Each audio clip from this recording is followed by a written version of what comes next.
ସ୍ୱର୍ଗରେ ସବୁ କିଛି ଅଛି କିନ୍ତୁ ମୃତ୍ୟୁ ନାହିଁ। ଗୀତାରେ ସବୁ କିଛି ଅଛି କିନ୍ତୁ ମିଛ ନାହିଁ। ଦୁନିଆରେ ସବୁ କିଛି ଅଛି କିନ୍ତୁ କାହାରିକୁ ଶାନ୍ତି ନାହିଁ। ଆଜିର ମଣିଷ ପାଖରେ ସବୁ କିଛି ଅଛି କିନ୍ତୁ ଧୈର୍ଯ୍ୟ ନାହିଁ।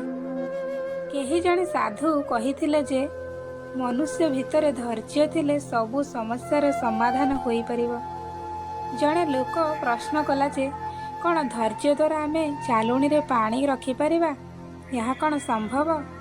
ସାଧୁ ଜଣକ ଉତ୍ତର ଦେଲେ, ପାଣି ବରଫ ହେବା ପର୍ଯ୍ୟନ୍ତ ଅପେକ୍ଷା କରିବାର ଧୈର୍ଯ୍ୟ ଯଦି ତୁମ ପାଖରେ ଅଛି ତାହେଲେ ଏହା ନିଶ୍ଚୟ ସମ୍ଭବ।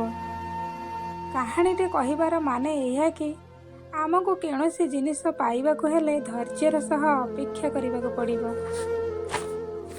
ତ ଦର୍ଶକ ବନ୍ଧୁ, ଆପଣଙ୍କୁ ଭିଡ଼ିଓଟି କେମିତି ଲାଗିଲା କମେଣ୍ଟ କରି ନିଶ୍ଚିନ୍ତ ଜଣାନ୍ତୁ। ଯଦି ଭଲ ଲାଗିଲା ତେବେ ଗୋଟେ ଲାଇକ୍ ନିଶ୍ଚିନ୍ତ କରନ୍ତୁ।